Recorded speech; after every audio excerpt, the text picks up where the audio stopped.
Hello friends. आज की video में हम लोग कवर करने वाले हैं प्राचीन भारत के इतिहास के 50 इम्पॉर्टेंट क्वेश्चंस को, जो कि दोस्तों एग्ज़ाम्स में बार बार पूछे जाते हैं। ये वैसे क्वेश्चंस हैं जो आपके एग्ज़ाम्स में, आप किसी भी प्रतियोगी परीक्षा की तैयारी करते होंगे, सभी एग्ज़ामों में ये जो क्वेश्चंस होते हैं वो बार बार क्या होते हैं, रिपीट होते हैं। तो टॉप 50 हम लोग क्वेश्चंस करने वाले हैं प्राचीन भारत के इतिहास का। क्वेश्चंस को दोस्तों शुरू करें उससे पहले मैं आपको बता दूं कि भारत के जो है मध्यकालीन इतिहास से और भारत के जो है आधुनिक इतिहास से भी जो है 2 वीडियो पहले अपलोड किया जा चुका है, जो कि 50-50 क्वेश्चंस का है। आप उसे भी ज़रूर देख लीजिएगा, क्योंकि जो क्वेश्चंस होते हैं वो उसमें वैसे क्वेश्चंस कराया गया है जो कि बार बार एग्जाम्स में पूछा जाता है। तो शुरू करते हैं प्राचीन भारत के इतिहास का टॉप 50 MCQ को। तो पहला जो क्वेश्चन है दोस्तों वो है, भारतीय शासन के प्रतीक शब्द सत्यमेव जयते निम्नलिखित किस ग्रंथ से लिया गया है। यानी दोस्तों जो ये जो शब्द है सत्यमेव जयते, ये किस ग्रंथ से लिया गया है। तो ये जो है आपको लिया गया है उपनिषद से, यानी कि मुंडको उपनिषद से। तो राइट आंसर हो जाएगा डी, उपनिषद से जो है ये जो शब्द है सत्यमेव जयते वो लिया गया है। अगला क्वेश्चन करते हैं। अगला क्वेश्चन है, वैदिक युग में राजा अपनी जनता से जो कर वसूल करते थे उसे क्या कहते थे। तो वैदिक युग में जो है राजा अपनी जनता से जो कर वसूल करते थे दोस्तों, उसे बलि कहा जाता था, बलि। नेक्स्ट क्वेश्चन करते हैं। नेक्स्ट क्वेश्चन है, ये तो काफ़ी इंपॉर्टेंट क्वेश्चन है, पहले तो इसे जो है वीवीआई कर लेते हैं, और कई बार जो है ये एग्जाम्स में पूछा गया है। सिंधी में मोहनजोदड़ो का क्या अर्थ है। तो सिंधी में दोस्तों मोहनजोदड़ो का जो अर्थ है वो होता है मृतकों का टीला। तो राइट आंसर हो जाएगा बी। अगला क्वेश्चन है, सिंधु घाटी सभ्यता से कि सिंधु घाटी सभ्यता में कालीबंगा निम्नलिखित में से किसके लिए प्रसिद्ध है। तो सिंधु घाटी सभ्यता में दोस्तों जो कालीबंगा जो स्थल है वो किसके लिए प्रसिद्ध है। तो कालीबंगा जो है वो मिट्टी के पात्र के लिए प्रसिद्ध है। तो राइट आंसर हो जाएगा बी, मिट्टी के पात्र। और एक बात यहाँ और जान लेते हैं कि ये जो कालीबंग है, ये जो कालीबंगा है ये किस राज्य में पड़ता है, ये भी एग्जाम से पूछा जाता है। ये सिंधु घाटी सभ्यता का स्थल है कालीबंगा, और ये किस राज्य में पड़ता है, तो याद रखना है आपको, राजस्थान में। ये राजस्थान में स्थित है। नेक्स्ट करते हैं। नेक्स्ट है, निम्नलिखित विद्वानों में से हड़प्पा सभ्यता का सर्वप्रथम खोजकर्ता कौन था। अगला जो ये जो क्वेश्चन है ये भी फिर है हड़प्पा सभ्यता से। तो यहाँ पूछा जा रहा है कि हड़प्पा सभ्यता को जो है खोज किसने किया था, यानी कि हड़प्पा सभ्यता को जो है सर्वप्रथम खोजकर्ता कौन हैं। तो इसके दोस्तों जो हड़प्पा सभ्यता के जो खोजकर्ता है वो हैं दयाराम साहनी। तो राइट आंसर हो जाएगा सी। नेक्स्ट है, सिंधु घाटी का कौन सा एक स्थल पाकिस्तान में है। तो देखिए ये सभी जो स्थल हैं ये सब सिंधु घाटी सभ्यता के हैं, जैसे लोथल हो गया, कालीबंग हो गया, आलमगीरपुर हो गया और हड़प्पा हो गया। तो इसमें पूछा गया है कि कौन सा इसमें से जो स्थल है वो पाकिस्तान में है। तो पाकिस्तान में जो स्थल है दोस्तों वो है आपका हड़प्पा। हड़प्पा जो है ये पाकिस्तान में स्थित है। तो राइट आंसर हो जाएगा डी, हड़प्पा। हड़प्पा जो है पाकिस्तान में स्थित है। बाकी सभी जो स्थल है वो भी जान लेते हैं कि किस राज्य में, किस देश में स्थित है। तो ये हो गया लोथल। तो लोथल जो है दोस्तों ये याद रखना है आपको कि ये गुजरात में स्थित है, भारत के गुजरात राज्य में स्थित है, गुजरात। और गुजरात के किस जिले में, तो अहमदाबाद जिले में। अगला है कालीबंगा। तो कालीबंगा भी जस्ट मैंने आपको बताया कि कालीबंगा जो है ये कहाँ स्थित है, भारत के राजस्थान राज्य में। और अगला है आलमगीरपुर। आलमगीरपुर जो है दोस्तों ये यूपी में स्थित है। और एक बात और जान लीजिए कि जो आलमगीर है, आलमगीरपुर जो है ये सिंधु घाटी सभ्यता का जो है सबसे पूर्वी हिस्सा है, यानी कि सबसे पूर्वी स्थल जो है वो आलमगीरपुर है। और एक और क्वेश्चन यहाँ से पूछा जाता है कि आलमगीरपुर जो है वो किस नदी के किनारे स्थित है, तो वो है हिंडन नदी। नेक्स्ट क्वेश्चन है, निम्नलिखित में से किस वेद में जादू, चमत्कार तथा मंत्र दिया गया है? तो जादू, चमत्कार और मंत्र जो है ये जिस वेद से संबंधित है वो है आपका अर्थर्ववेद। अगला करते हैं, अगला है भीमबेटका डैश डैश के लिए प्रसिद्ध है, यानी कि बताना है कि भीमबेटका जो है किसके लिए प्रसिद्ध है? बौद्ध प्रतिमाओं के लिए, या फिर गुफा शैल चित्र के लिए, मौर्य चित्रकला के लिए, या फिर वैदिक कालीन मंदिर के लिए। तो दोस्तों जो भीमबेटका है वो गुफा शैल चित्र के लिए प्रसिद्ध है। यहाँ पे जब भीमबेटका, जो कि आपको याद रखना है कि भीमबेटका कहाँ पर है, तो ये है आपका मध्य प्रदेश में, यानी कि एमपी में, मध्य प्रदेश में। और इसमें जो है गुफाओं के अंदर जो है पत्थरों पर जो है चित्र बनाया गया है। नेक्स्ट करते हैं, नेक्स्ट है निम्नलिखित में से वह शासक कौन था जिसे राज्य सिंहासन पर बैठने के लिए अपने पिता बिंबिसार की हत्या की थी? तो वह शासक जिसने जो है सिंहासन पर बैठने के लिए अपने पिता बिंबिसार की हत्या कर दी थी वो था दोस्तों आपका अजातशत्रु। तो राइट आंसर हो जाएगा सी, अजातशत्रु। अगला करते हैं, अगला है मानव के दुखों के अंत के लिए अष्टांगिक मार्ग पथ का प्रतिपादन किसने किया है?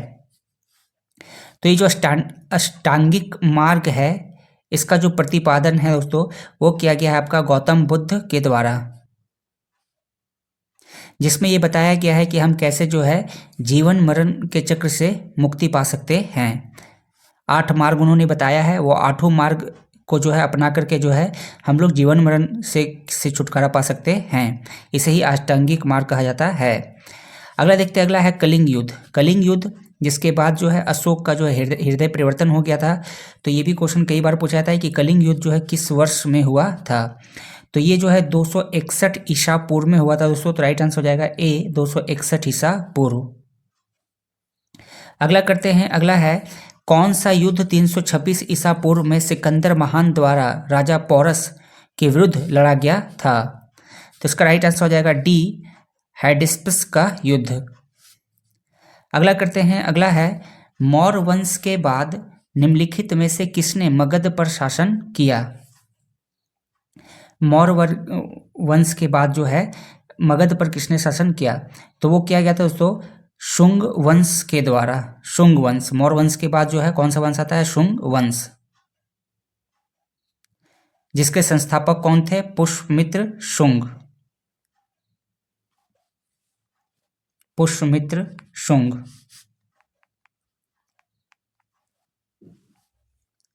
अगला क्वेश्चन करते हैं, अगला है प्राचीन भारत के इतिहास से धम्म की शिक्षा देने के लिए अशोक ने किन पदाधिकारियों की नियुक्ति की थी?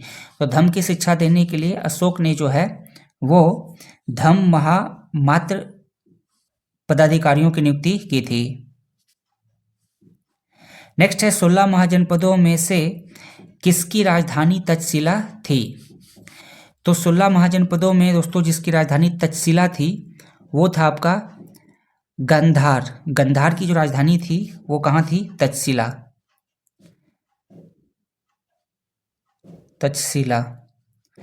वहीं बाकी देखिए और जो 16 महाजनपदों में से कुछ और जो महाजनपद हैं इनके भी राजधानी हम लोग जान लेते हैं। तो पहला है कौशल।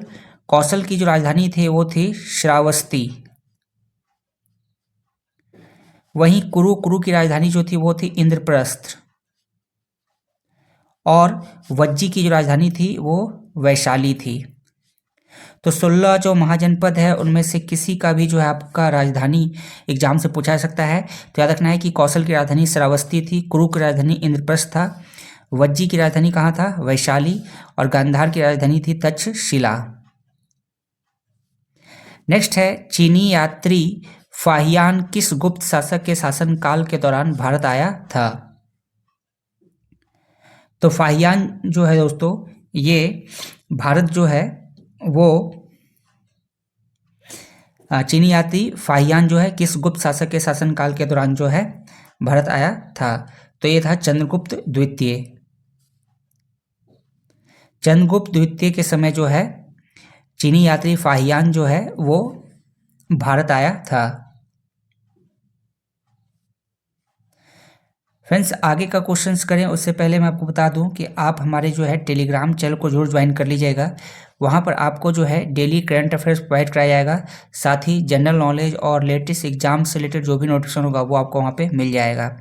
साथ ही दोस्तों, यदि आप हमारे चैनल पर नए आए हैं तो चैनल को सब्सक्राइब जरूर कर लीजिएगा और बेल नोटिफिकेशन को जरूर प्रेस कीजिएगा, ताकि जब भी मैं कोई वीडियो अपलोड करूँ तो आपको उसकी नोटिफिकेशन सबसे पहले मिल जाएगा। करंट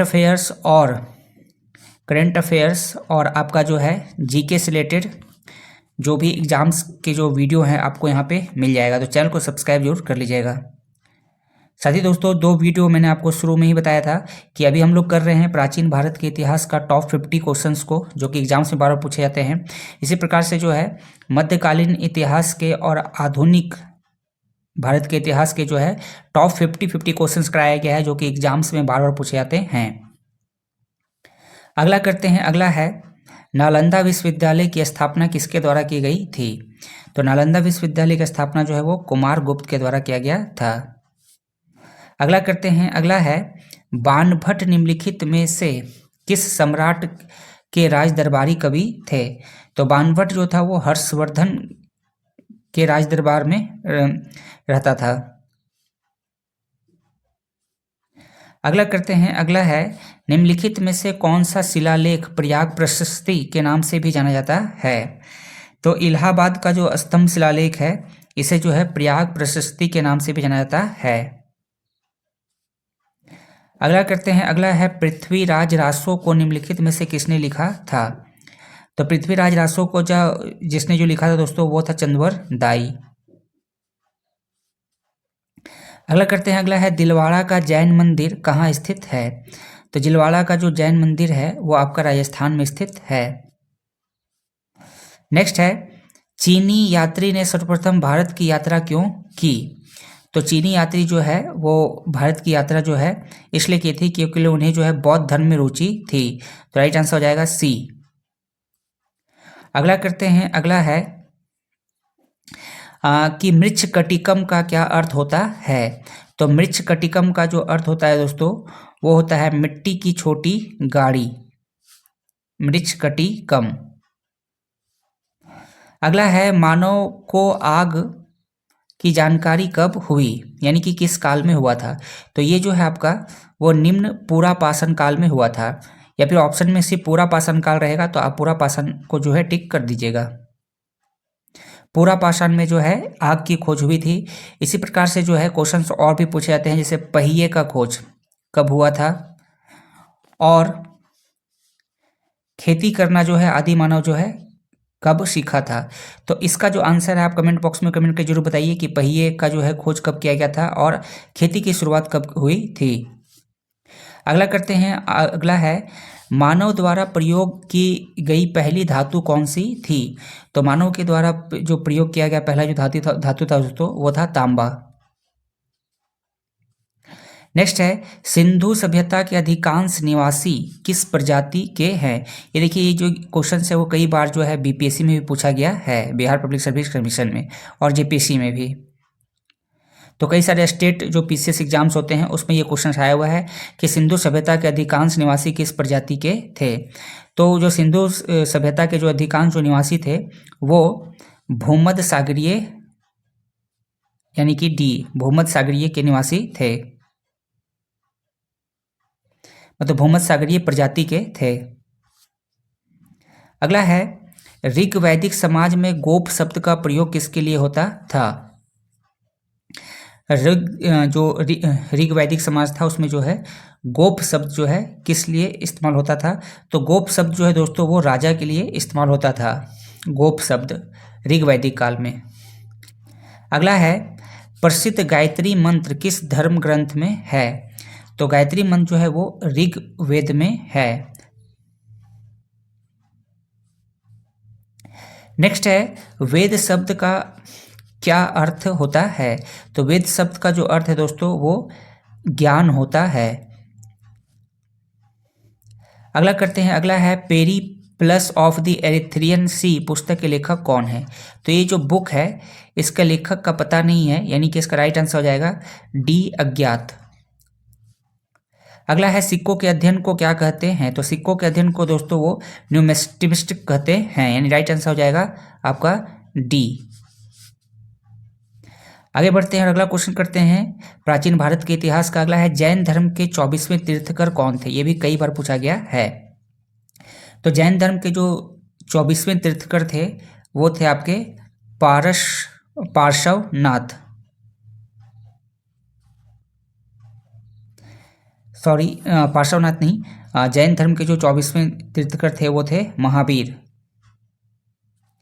तो राइट आंसर हो जाएगा सी महावीर। और ये जो पार्श्वनाथ थे ये 23वें थे। और इन्हीं के नाम पर दोस्तों आपको बता दें कि झारखंड की जो सबसे ऊंची पहाड़ी है पारसनाथ, तो जो पारसनाथ पहाड़ी का जो नाम रखा गया है वो इन्हीं के नाम पे रखा गया है, पार्श्वनाथ जी के नाम पर। अगला है आजीवक संप्रदाय के संस्थापक कौन थे? आजीवक संप्रदाय के संस्थापक कौन थे? तो वो थे मैथिली गोशाल। नेक्स्ट है महात्मा बुद्ध ने अपना प्रथम उपदेश जो है कहाँ दिया था? तो महात्मा बुद्ध जो थे वो अपना जो पहला उपदेश जो है वो सारनाथ यूपी में दिए थे। तो राइट आंसर हो जाएगा सी।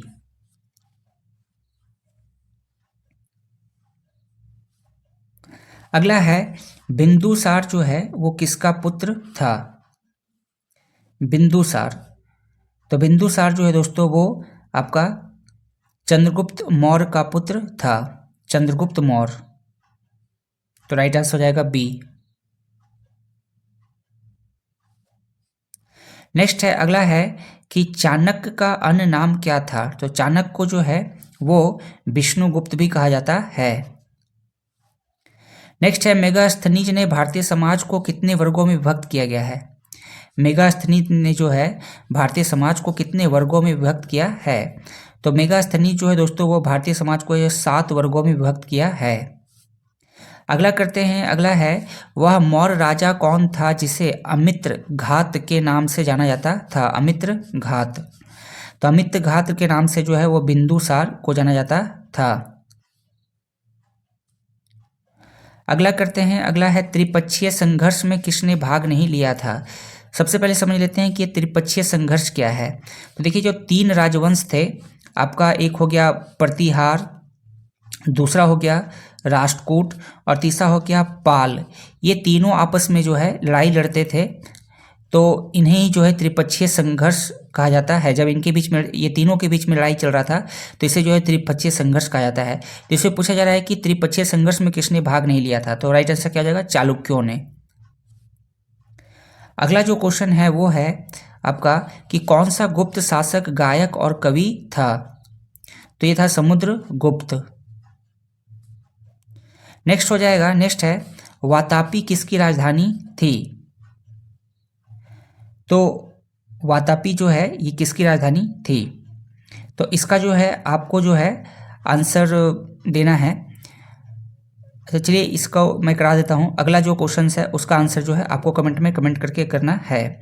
तो वातापी जो है दोस्तों ये चालुक्य की राजधानी थी। और नेक्स्ट क्वेश्चन जो है इसका जो है आंसर जो है किस अभिलेख में सती प्रथा की घटना का उल्लेख है? तो इसका आंसर जो है आपको कमेंट बॉक्स में कमेंट करके बताना है। और अगला एक और क्वेश्चन है मौर्य साम्राज्य की राजधानी कहाँ स्थित थी? तो ये सभी जो क्वेश्चन हैं दोस्तों, और किसने और कब पहली बार अशोक के शिलालेखों का अर्थ स्पष्ट किया? तो ये सारे क्वेश्चंस का जो है आंसर जो है आप कमेंट बॉक्स में कमेंट जरूर करके बताएं। तो इस वीडियो में इतना ही। वीडियो यदि आपको अच्छी लगेगी तो लाइक कर देंगे, शेयर करेंगे और चैनल को सब्सक्राइब जरूर कर लीजिएगा। वीडियो देखने के लिए थैंक यू।